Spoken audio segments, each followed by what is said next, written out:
I am really excited tonight to be hosting this webinar. We have a fabulous panel tonight that I'm really excited about. So hopefully you hear more from them and less from me.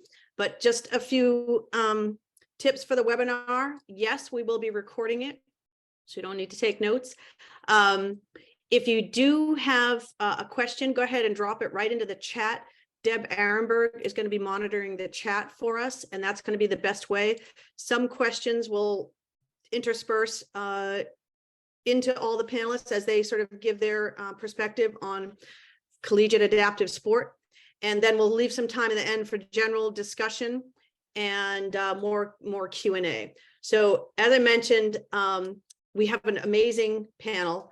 I'm really excited to welcome some leaders in the field, bigger leaders than me, because we're talking tonight about not just rowing in college, but honestly, any opportunity for athletes with disabilities to continue their sport. One of the things that's really important is that the collegiate system in really any sport is the training ground, the formative experiences for most Olympic athletes to gain all that experience and be successful on the international stage. In rowing, we have PR3 are generally able to compete in college. It's a little bit trickier if you row with a fixed seat, but there are a whole host of other options that we're going to talk about tonight, because I believe, and I think some of the panelists will reinforce this, I believe that that is really changing, that athletes who are in seated sports, whether it be fixed seat rowing or a seated sport in some other manner, are finding new opportunities to continue their sport in college. It's not all rosy, it's not all easy, but we have some experts here that are going to help maybe smooth out that path and answer some questions for you tonight. So for those of you that don't know me, my name is Ellen Minsner. I'm the Director of Para High Performance for US Rowing. And I'm really excited because we have on our panel tonight, I'm going to read their names briefly, but then they'll speak roughly in that order, sharing their perspective on adaptive sport in college, competitive adaptive sport in college, and all number of programs for athletes with disabilities to really stay fully engaged in sport. So we've got Meredith Lee from the USOPC. She works with the Collegiate Partnerships Division. Could you just give a wave, Meredith, so folks know who you are? That's great. We've got Eric, and I'm not going to be sure I pronounce your name properly, but I'll say Rose. Is it Rosenbike speaks? How do we say the last name? Robesniks. Whoa, I was way off. Sorry about that. Thanks for that clarity. But he'll be speaking next from the University of Michigan Adaptive Sport and Fitness. We've also got Taylor Roberts, who's been the coordinator for the adaptive events at the Dadvale Regatta, one of the premier collegiate regattas in the country outside of the Division 1, 2, and 3 NC2A championships. And then we have Coach Hopkins. She's from Gordon College, and Gordon College has been entering the Dadvale Regatta as well as other regattas. They've got competitive athletes with disabilities competing at Gordon College, and she'll talk a bit about her program.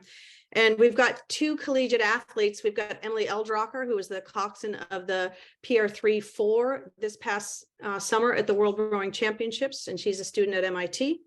And we've got Maddie Eberhard, who is a PR1 single, 2019, correct, on national team, and she's still in college. And are you at Canisius, Maddie, or what college are you at?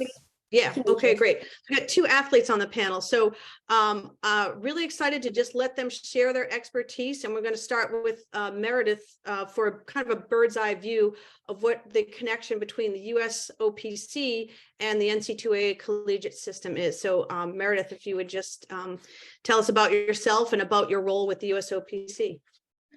Hi, yes, thank you. I'm so excited to be here. As Ellen said, my name is Meredith Lee, and I am the Collegiate Partnerships Analyst here at the USOPC.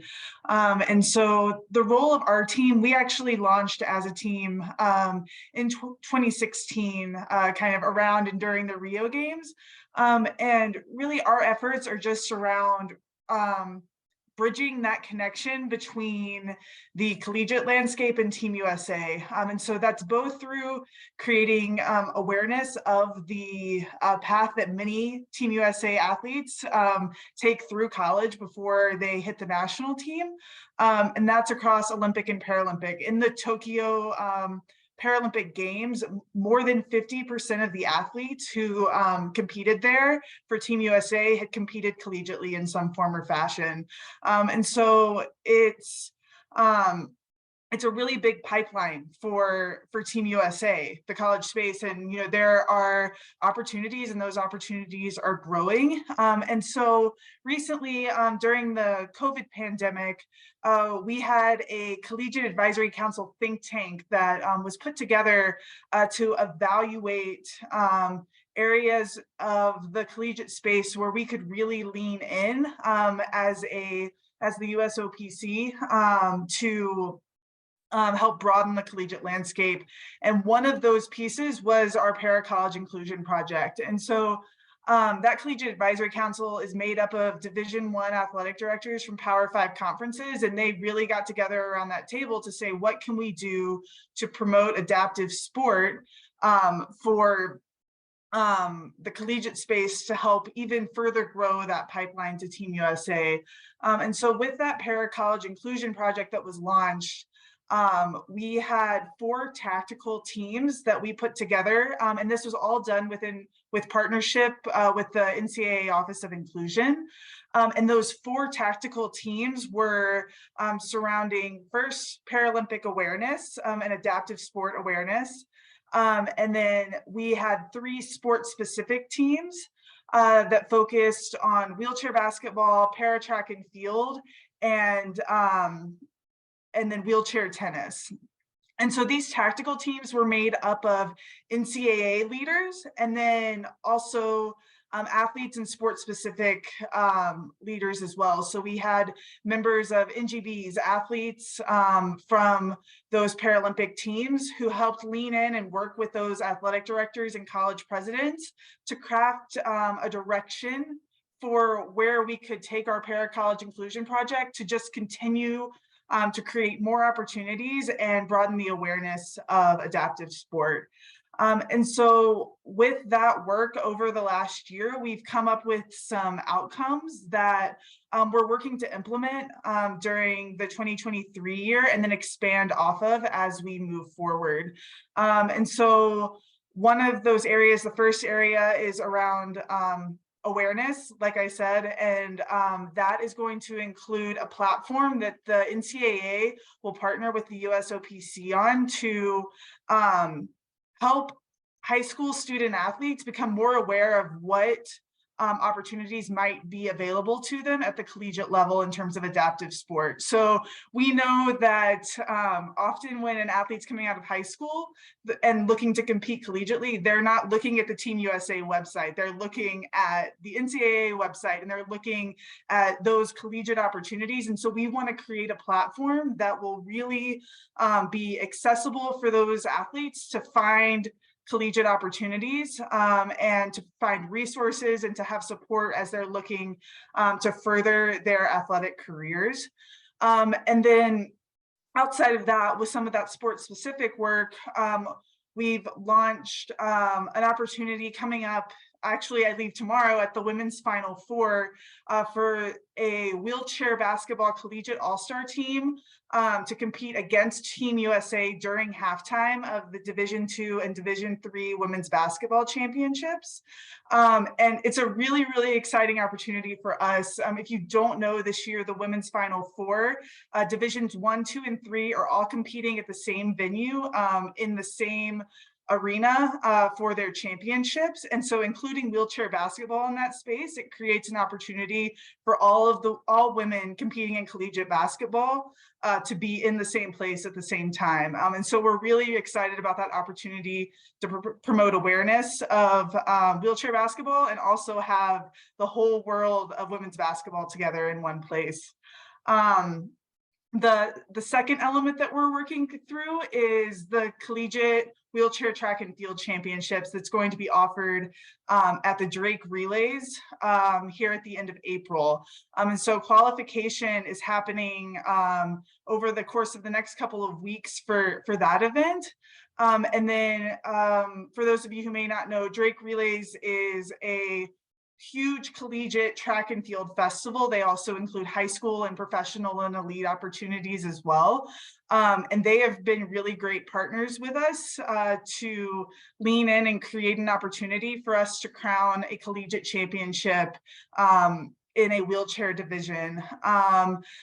You know, for ambulatory track and field athletes, many of them do have opportunities to compete collegiately with varsity programs across the country. But where we noticed that there was a gap was for athletes who are in wheelchairs to compete for that same opportunity. So we really wanted to carve out an opportunity for those athletes to compete for a championship, and hopefully to for that opportunity to help grow para track and field programs in the collegiate space.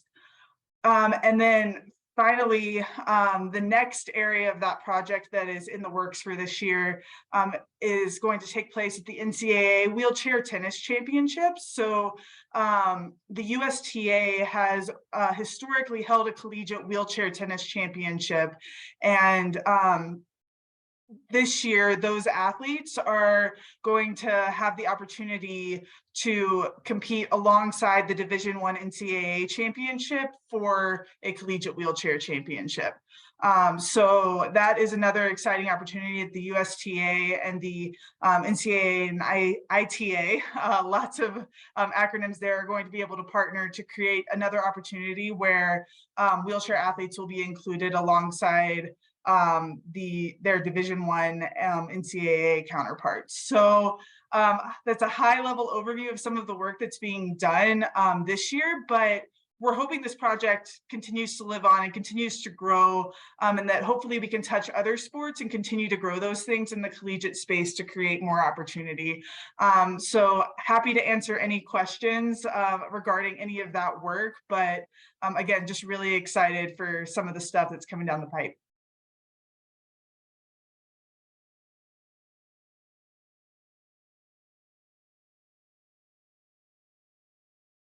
Alan, you're muted. I think that's a really good point that, you know, you have these championships that are going to be integrated with the open teams and the para. We hope rowing will be one of those next future ones, which was great. We started that with the ECAC a while ago, but ECAC doesn't sponsor rowing anymore. But you make a really good point. The idea is that, you know, athletes with disabilities should be participating at their best and highest interest of competitive sport, and for some of them that will mean competing on the existing varsity teams, and that's true for rowing, at least in our category, the PR3.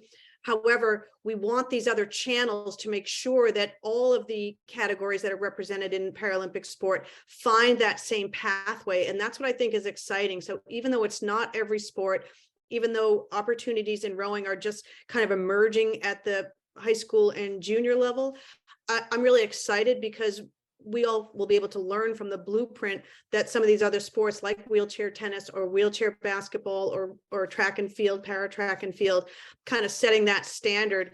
I'm very excited and optimistic, and whatever US Rowing can do to kind of facilitate closer ties with NC2A rowing and Paralympic rowing, we would definitely like to support that. So thank you very much for being here. And I know people will have questions for you afterward.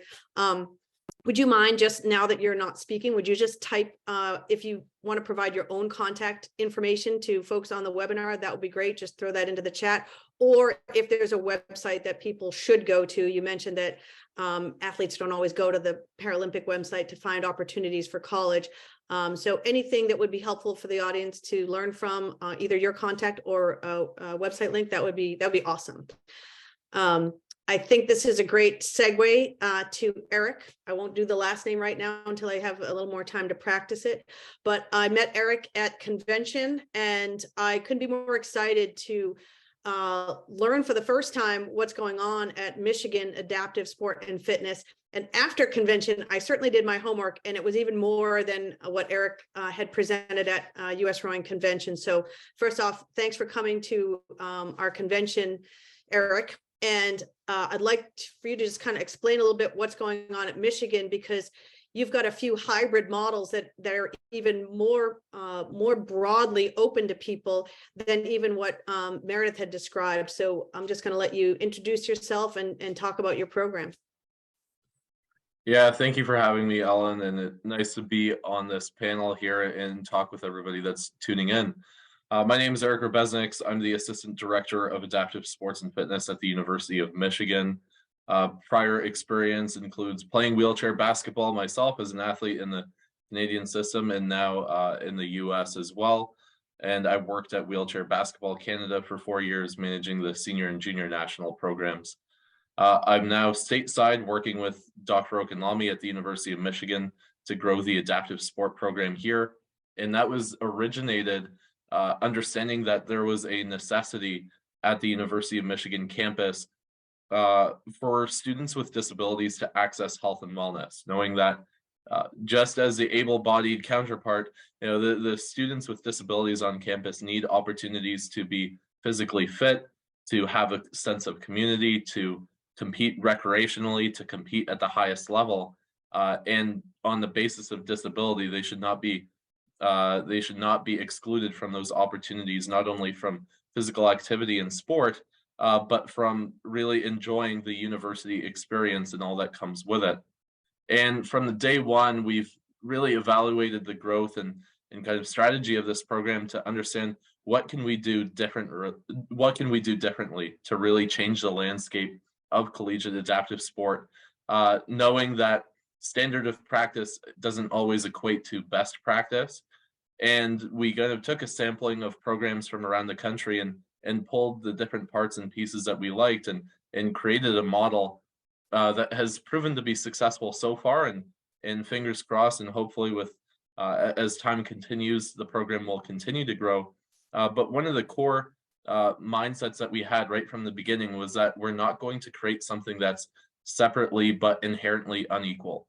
Is that we knew from day one that adaptive sports deserves to be integrated within the fabric of the institution, whether that's development, marketing, finance, rec sports, club sports, varsity.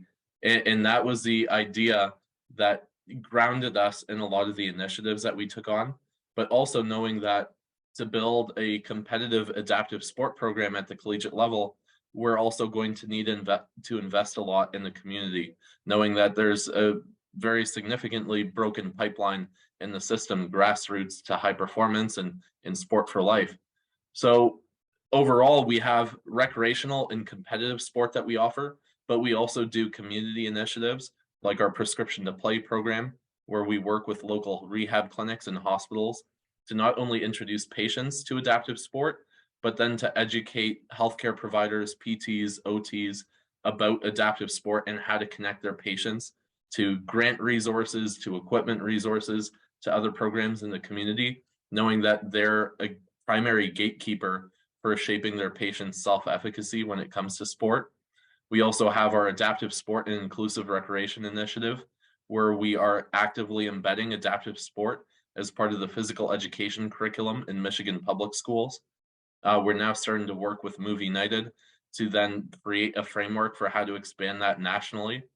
And then we have our recreational and competitive sports in wheelchair basketball, wheelchair tennis, and track and field, where for each sport, we have drop-in programs that are open to the community, competitive programs that are open to student athletes in the community, and kind of really fulfilling that full spectrum of need across those three sports. Now, another thing that I would say we are doing differently is understanding that not all athletes are going to come into our program that are single sport athletes. Some are going to benefit from a multi-sport environment, and knowing that we can then also play a part in supporting the growth of other para sports by facilitating multi-sport opportunities. So we actually then actively promote with our student athletes to then do sports that have complementary seasons. So like track and basketball, or tennis and basketball, knowing that the competition seasons don't always align neatly, but that creates opportunity for more participation in more sports across the board. We also then look to support athletes that don't want to necessarily compete in wheelchair tennis, basketball, or track and field, knowing that we can't be all things to all people. But that speaks to how we're then trying to integrate with the university. Is that, for example, we had a swimmer come to us, and we then were able to work with the club swim team to get him coaching and competition support through the club swim team. So he still trains and practices with us in terms of strength and conditioning and health and wellness resources, but we were then able to support him through the club swim program for competitions.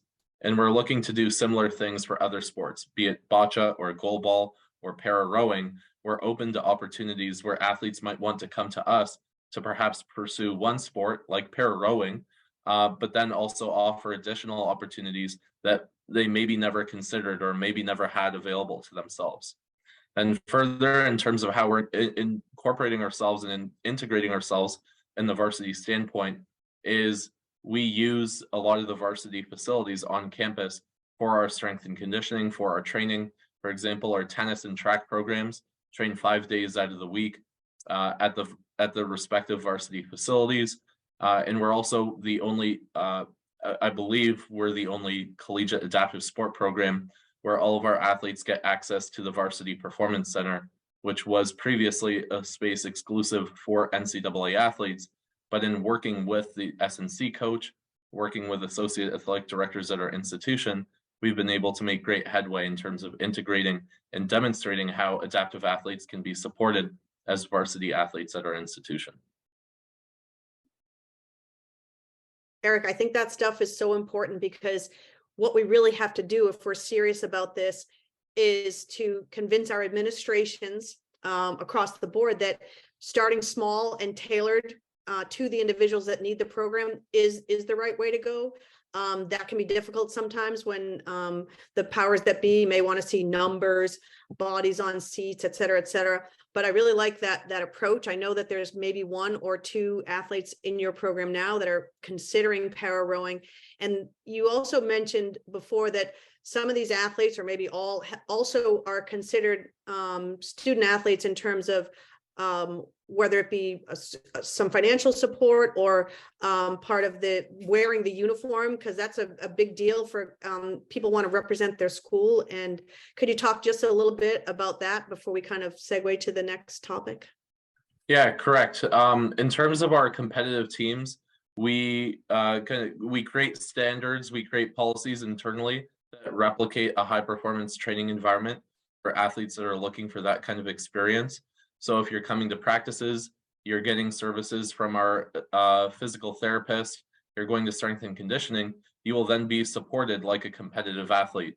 So we cover all expenses related to travel, accommodations, meals, uniforms, etc., for our athletes to then go to competitions around the country.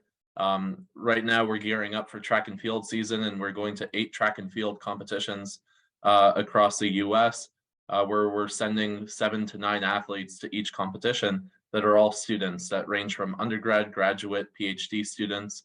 And it's great to then be able to go out and actually represent the institution officially wearing University of Michigan uniforms, because then it creates an example of what other youth can then aspire to.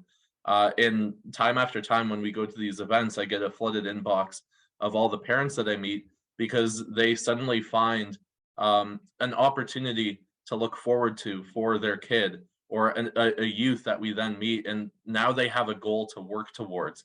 It's not just, it's not the milestone all the way in the horizon of maybe the Paralympic Games, which very few people get to, but it's something that's a lot more proximal in terms of attending a college, playing sport, representing their institution, and not only do they get to play sport, but they're getting a college education out of it as well.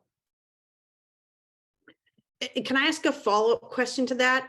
And maybe Meredith, you might also chime in here. that sounds amazing. And just do athletes pick up, do these people already do their sport and then they get recruited to Michigan? Or is it possible for an athlete to sort of walk on, so to speak? Because I think that if an athlete hasn't been fully able to participate in high school, or maybe they don't have that opportunity, can a student walk on?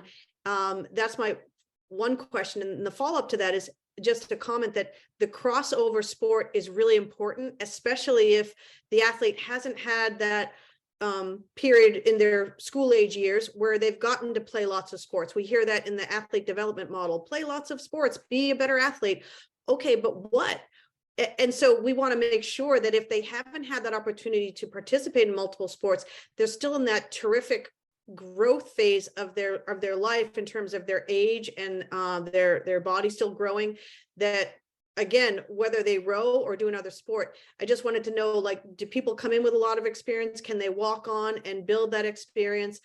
Because I think that that is really, really important. Even if an athlete is wanting to row and do para rowing in college, I would definitely advocate that they do multiple sports so that they can be the very best athlete possible when they graduate. Yeah, that's a wonderful question. I will start by answering your latter question in that we always encourage multi-sports for all of our athletes. Even if they come in, say they want to do competitive wheelchair track, we'll encourage them to come out to basketball. We'll encourage them to try various other sports, because you never know what might really hit that niche for them that they're going to ultimately excel at. And that really speaks to the difficulty of para sport, is the various training ages that may exist at the collegiate level, knowing that some people have acquired a disability, some people are born with, some people maybe were born with a disability but never had that opportunity to participate growing up. Now, when we look at athletes that we recruit for our program, we are certainly, when we're recruiting, we're going after, by that definition, we're going after students that are already playing sports. But we're also completely open doors to anybody that wants to come to our program. And we are happy to invite those people in that want to give sport a try. I'll give two quick narrative examples. One, we had a student athlete of ours on the track team find someone in their dorm the first week of classes that had cerebral palsy, never had the opportunity to then play sports growing up because it was not provided to her in school. There's no programming in her area. She started coming to us her freshman year once a week just to do general fitness and socialize, to then fast forward 3 years, she just set a world record for her age and classification in the long jump and is hopefully going to go to the Para Pan Am Games later this year. Another anecdote is, recently we've just noticed, heuristics, but we've noticed a lot of people with visual impairments on campus. So we've got to talking with each other about how can we create a blind running program for track and field or goal ball or row, whatever sport it may be, knowing that there are so many athletes out there, to no fault of their own, that have not had that opportunity yet to show what their promise, show what their potential is. So we are never going to leave a stone unturned when it comes to trying to find a new athlete. Awesome. Thank you. All right. Anyone have any questions there from the audience? We're going to talk probably a little bit more specific to rowing right now, but again, feel free to drop any questions in the chat for any of the panelists as we go. But I'd like to sort of switch it over to competitive para rowing at the collegiate regatta level. And so Taylor, could you maybe tell us a little bit about yourself, your own athletic experience, I guess, and hoping we see you out on the circuit soon, but specifically about what the Dadvale Regatta is trying to provide for student athletes with disabilities. Sure. Yeah. So my experience as an athlete, I started rowing as a PR1 rower in 2017, and that actually landed me the opportunity to work as the para rowing coordinator for Dadvale. So I started that position in 2019 after I raced in their inaugural para event the year prior. And since we've been working in tandem to improve accessibility of the regatta and have really been working towards garnering more collegiate athletes to race with us each year in each of the PR1, PR2, and PR3 classifications. So I think moving forward, our hope for the future is to not only improve the attendance to foster a more competitive racing environment for para rowers, but also to have other collegiate regattas follow suit, because there are so few opportunities to compete. And I feel that is just so crucial for those who have high performance aspirations or really just want to feel like they've been integrated into that competitive environment. So to continue moving this needle, I'm really looking to collaborate with new and prospective athletes, as well as coaches, clubs, and regatta organizers who might be interested in building their own program or even facilitating para racing at their events. So I know this has been a little bit brief, but if anybody that's listening is interested in getting involved in that capacity, or if you just have questions, please don't hesitate to reach out so we can connect. Sure. And the Dadville, can you just tell people that aren't from Philly? I know that's a big rowing powerhouse, but for those that don't know, like, what is that regatta? Where is it? And what time of year is it? Sure. Well, so historically, Dadvale has been hosted on the Schuylkill River. It's obviously during in the spring season in May, but they have actually just changed venues to New Jersey, which I believe will be a far more accessible venue than where we have previously hosted it. So it is the largest collegiate regatta. There are still kinks, to be completely transparent, that need to be worked out, but I love that they're passionate about it. And I work in tandem with them, and I know they're doing everything they can to make it bigger and just more integrated, not separate, but I know it's a big priority for them. And what types of events have you had historically at the Dadville? So the first year after I had raced, we didn't cap the entries for just collegiate athletes. I know moving forward, we really wanted to make it specific to collegiate rowers. So we had PR1, PR2, PR3, and PR3 IV, which I think was a really big deal. And since then, we've had a lot of athletes row in each of those categories. Great, that's awesome. Meredith, there's a question in the chat that maybe you can answer before we kind of segue. Someone's looking for a list of colleges with para rowing programs. There's not many colleges right now that have specific para rowing programs. For the most part, athletes with disabilities who participate on college teams are PR3 athletes who mainly row with the Varsity, the open program. But it's a great question. If Meredith has some general collegiate programs from the USOPC website, but we're going to bring up Coach Hopkins from Gordon College, who does have a collegiate program, and I'm not sure if it's it seems like it's all one team, and you have some athletes with disabilities and some without. So we're gonna let Coach Hopkins take it away and talk about Gordon College and how they frame that program there, because I know that you've entered Crash Bees, you've also entered the Dadvale Regatta, so you probably have more experience with para rowing as a collegiate sport than most people on the panel. So I'm going to let you introduce yourself and talk about the program. Thanks, Ellen. So my name is Maddie Hopkins. I'm the director of rowing development at Gordon College. I'm also the head coach. And we're just north of Boston. We're a tiny little Christian school. We have about 400 kids per class. And part of what we're doing with kind of engaging paras is that for us, para rowing is just a broader representation of what we're doing with all of our athletes in general. And so we, as a smaller school, decided very early on that we wanted to be really good at small boats, which is really a great way to incorporate kind of all of the different classifications you can think of for rowing. So that quickly launched its way. We started in 2018, quickly added a lightweight program, quickly realized we could have paras and we could run all these different kind of small groups. I'd say we have like an average of between 8 and 4 kids kind of in every group of our team. So whether it's like lightweight men or PR3 men or open weight men or however it breaks down, that we could run all those practices together, because the magic of small boats is that you can be really flexible about the speed of your boats, and you can put people in pairs and they'll go just about as fast as a single, or you can put people in a double and they'll go as fast as a different single. And so you have a lot of flexibility that creates a really competitive environment in practice. And so for us also kind of this taps off a little bit of what Eric was saying, but right off the bat, we realized that we were going to have a lot more success pushing to add para athletes by including members of the community. And so we have, out of our boathouse, there's a community rowing organization, and we were able to kind of persuade some original PR3s to join us and kind of set a model for what we could do with athletes in the future. And it's actually super exciting. We're recruiting our first proper class right now. So I'm talking to athletes who are currently PR 1, 2, and 3 rowers and recruiting, which is so much fun.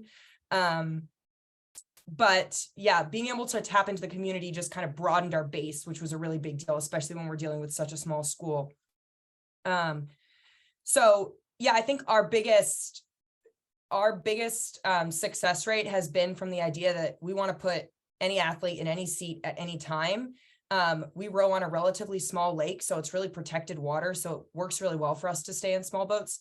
And we found in the last 4 years, as I've been coaching these groups, that the benefit to all of the athletes is immense when you mix different skill sets and different strengths. And so I think the misconception can be that if you're doing an inclusion boat, so you have one rower who's adaptive and one who isn't, that's going to be kind of a way to slow down the athlete who is not. And what we've actually found is that they become more skilled, they're more technically proficient, and they gain serious racing maturity in context that they would not gain in a boat that's entirely just able athletes.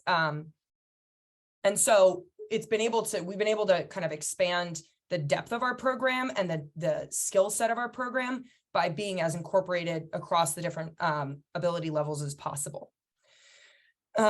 So that's kind of our structure and how we've done it so far. I know that Taylor knows this. We go to Dadville every year. We've been at Dadville every year.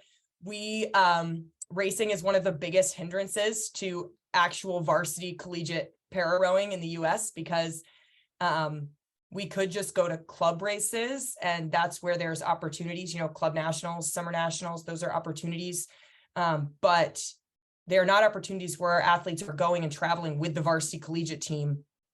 They're, they go by themselves, or we wouldn't bring the team. And so we fight to kind of, like, every year I go to Connect Cup and I tell them, well, if you don't have a para doubles race, I'm just going to row one anyway. So and most regattas are willing to run the event if you can show that you have at least 2 boats that'll take it. But for us, it's kind of a mix of every time, when we talk to our guys, but every time you get in an event where you're the only team that's there, right? And they do pieces against each other all the time in practice. So for them, it's not particularly exciting to race the same athletes over and over again.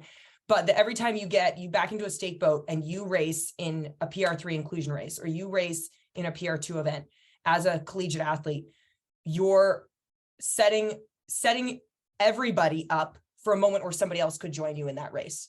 And so nobody's going to get there if you don't continually show up and race every time. And so that has been a big approach for us, is to combine that mentality with utilizing the kind of classic American rowing scrimmage structure where, we go to a scrimmage and we just race all of our athletes against everybody else's athletes. And sometimes our athletes that can't use their legs have to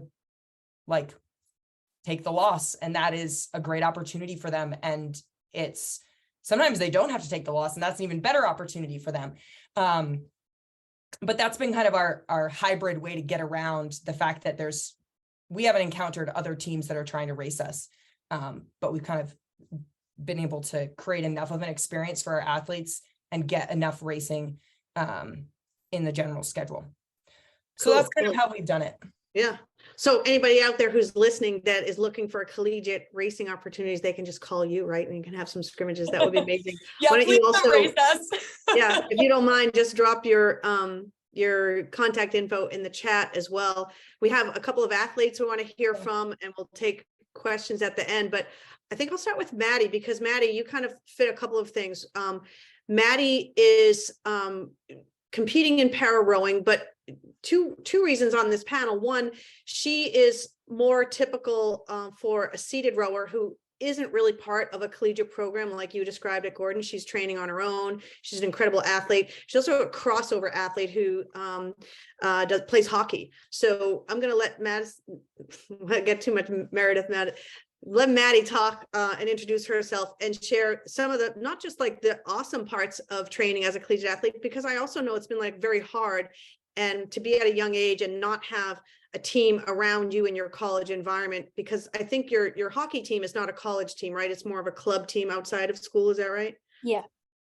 Yeah. So why don't you tell a little bit about that? I have a couple of other anecdotes that I wanted to share, but I want to like hear from the athletes first, and we can all benefit from their perspective because they're the ones we're trying to improve situations for, create opportunities for, and give them the appropriate supports that they can pursue sport to their highest interest and ability. So Maddie, go ahead.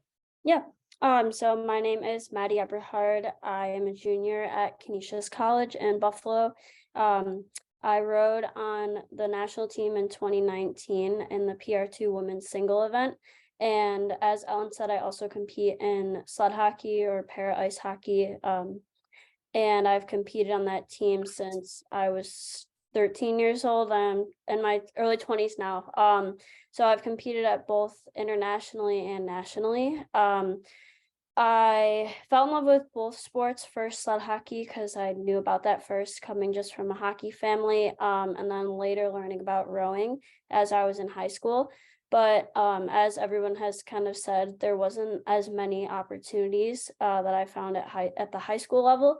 I competed for my club, West Side Rowing Club, first starting out just in an 8.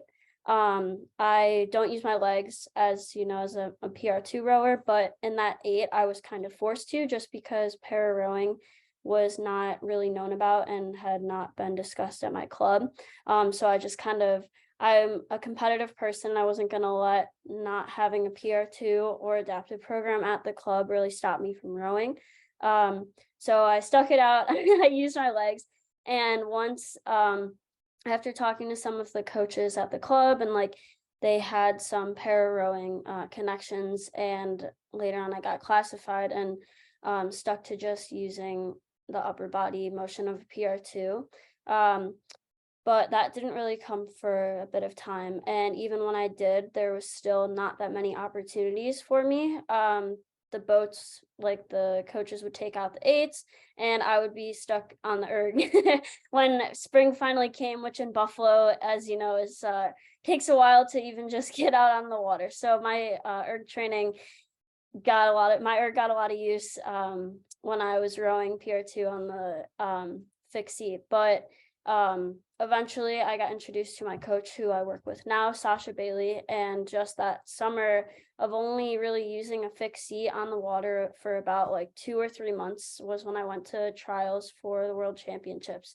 And that was an amazing opportunity. And from there, I've started to train in the double and hopefully, and go to trials for the 2024 Paralympic Games. That is the next step for me.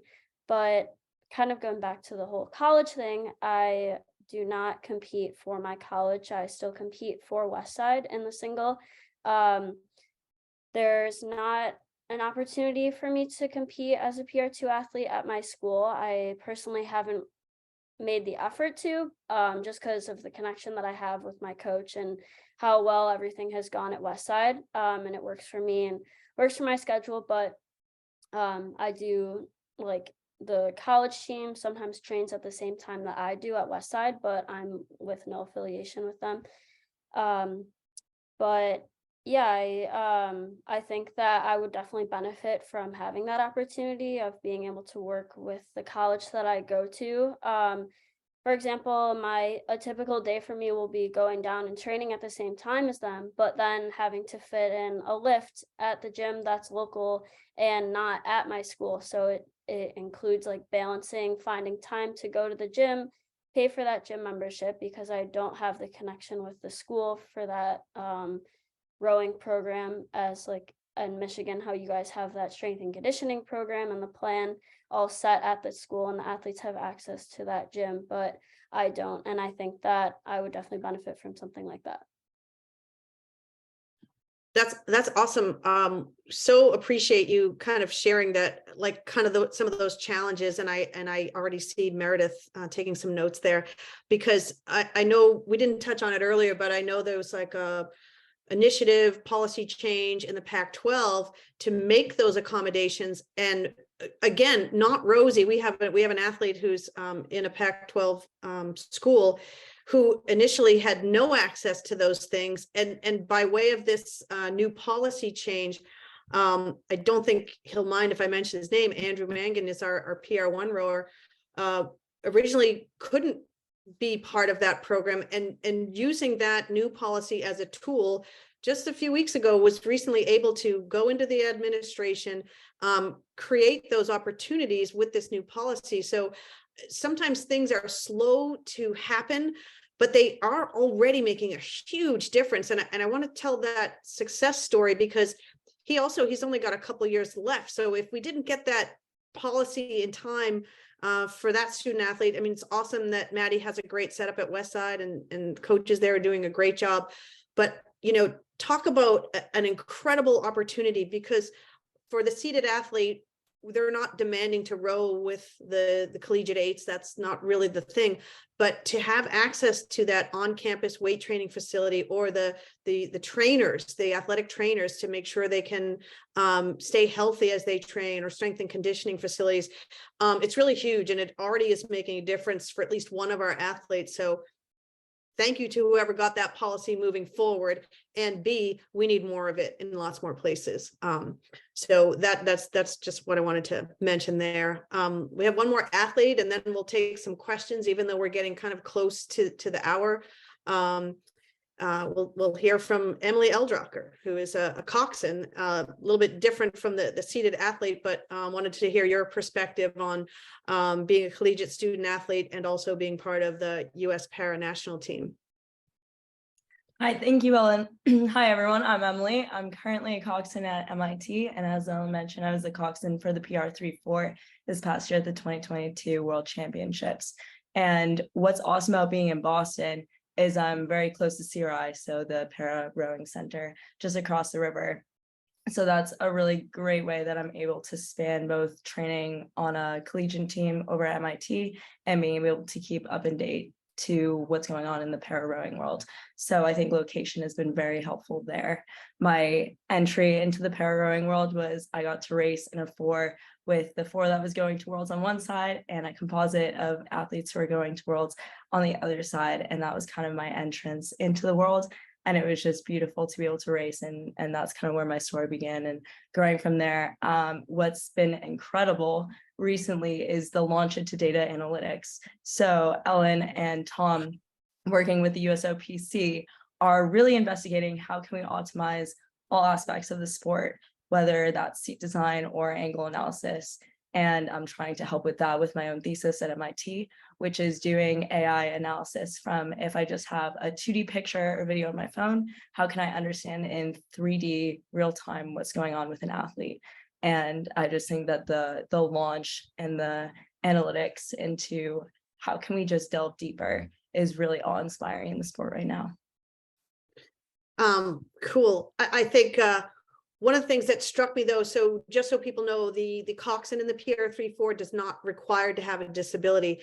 And so we also happened to train a bit out of MIT this past summer. And I think at some point over the summer, it happened, long after Emily was kind of getting involved in the program. She said, Ellen, I just realized the MIT boathouse is not accessible to a person with a wheelchair. No, that's good. That's good, right? Because we all need these awarenesses so that we can start making some changes. So, on the high end, Emily is working on some stuff that I barely understand, but I'm happy she's doing it.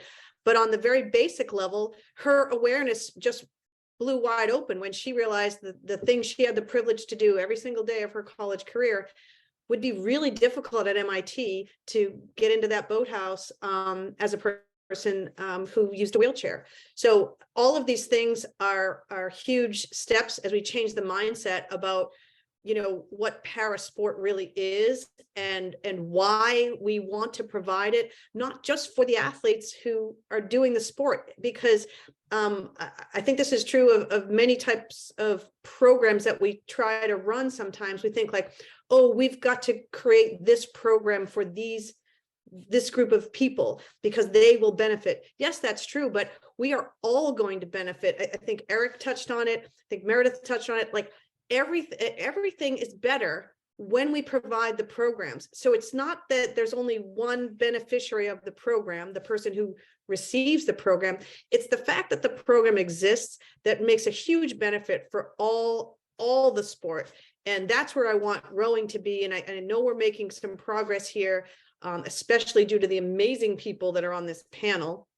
And I know there's a lot of people who are working in their clubs, really toiling to create these opportunities. And I want to make sure that clubs across the country know that they have a resource in US Rowing, in Gordon College or Michigan or the USOPC or Dad Vale, or talking to any of our athletes about experiences, because the more we can do that, the more we will get to see more collegiate opportunities. So I just really appreciate everyone's perspective on this call tonight. I know we're close to time, but I'm just going to see if there's any questions in the chat. If anyone has anything that they want to. Oh, there's something in the Q&A. Sure, we have a question from Johanna Knight. She was actually just at a Talent ID Day. That was awesome. I'm going to just throw this out for any panelists to answer. How can you make the boathouse more para-friendly if staff are at least curious to bring it to the boathouse? So if staff have an interest in creating that, maybe this is more a question from the athletes, Taylor, Maddie, or Emily. What would it take to make you feel like super welcome at the boathouse if you were to walk in to a program on day one?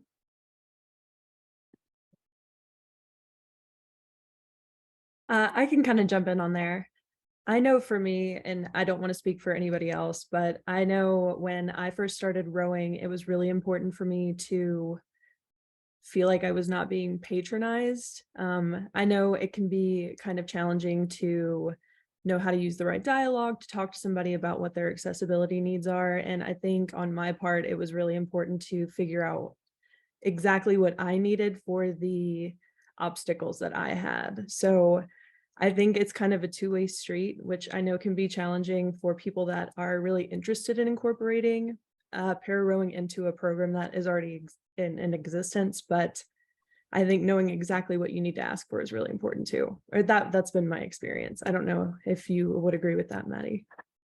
Yeah, I definitely agree. And I know like I started out in a place at Westside where I was kind of the one who started that. And like Andrew Mangan, who Ellen had mentioned before, came to Westside and rode out of there as well.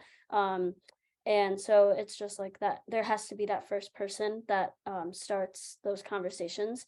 And one other thing that I also want to add on is we're still working on this at my club, but having adaptive seat options for the fixed seat on the erg, because it can be challenging when somebody comes and they are a fixed seat athlete, but you don't have anything to offer them other than a moving seat. And I know that the fixed seat options are still obviously growing and we're learning more about them, but having just something for them to try out if they wanted to learn to row or anything, or just like get a feel for the sport, I think it's important to have fixed seat options at your club. Great, that's super awesome. I see Eric has answered a couple of questions in the chat. Eric, you want to just kind of communicate to the rest of the group what the questions were? I think it was about scholarship opportunities for adaptive sports, and you had some specific examples from Michigan, at least. Yeah, we're now in the we now have the ability to offer several scholarships to adaptive student athletes, some of which are for any adaptive student athlete that wants to come here, not specific to a sport or disability type. But then some of our scholarships are specific to disability type as well. We are a Nielsen Scholarship School, and there are several others around the country as well. including University of Arizona, University of Illinois, and several other schools around the country. The Nielsen Scholarship is great in that it is for people with traumatic spinal cord injury. So traumatic SCI, transverse myelitis, polio. There are a few other things that classify under that. Essentially, if it's an in-state school, it's 100% of tuition for your entire time, whether you're undergraduate or master's, plus housing costs, plus supplementary support funds, plus PCA support. And if you're out of state, it's all the same level of support, but it's 125% of in-state tuition instead of 100%. That's super awesome. I love hearing those opportunities. And I know that I know people are going to want to have some follow-up information. This webinar has been recorded, and we'll be able to share that on the US Rowing website. I think almost all the panelists have dropped their contact info in the chat. I really thank all the guests that have joined. We have coaches. We have our high performance committee chair on. We have a couple of high school athletes and some other coaches. So we've kind of got a broad range of people that were listening tonight, and I know more will listen to the recording. And if you need anything out there in the para community, we cannot guarantee that we can serve everything, but we want to know how we can work better to provide opportunities, high school and collegiate level, to make sure all athletes, regardless of what their classification status might be for para sport or just adaptive sport, to really be able to have more opportunities in college. And everyone on this panel is open to hearing from you. And I really appreciate everyone on the call. And Deb, thank you very much for moderating tonight. And unless there's any further questions or anyone has anything else to add. Oh, Deb, we've got one. Go ahead. I think you're muted there, Deb. Deb? Yeah. I just wanted to add that US Rowing does offer a adaptive coaching certification program that's at no charge. And some of the questions and subjects that you've talked about tonight are covered in that course. And the one thing I think specifically I wanted to address is there is a checklist. If you have club administration who are interested in working more towards having a more inclusive infrastructure, there is a really great checklist in that course, or you can contact me directly. I'm very happy to send it to you, but a lot of people find it useful as a good jump off spot for making the clubs more open to para athletics. Great, that's a great reminder. So Deb, maybe would you also drop your email in the chat there so people can reach out? Deb Ehrenberg would be the one to speak with about enrolling in that coach certification class with US Rowing. Great. Anybody else have anything they want to add? I'm so excited. I can't wait to see more of you people out in the circuit. And I know we're going to be in touch more and more, because this is the group, this is the kind of energy that now that we all know one another, we can join forces and really move the whole thing forward. So I very much appreciate your time tonight. Thank you, everybody. And happy spring, and hope everyone has good weather and flat water.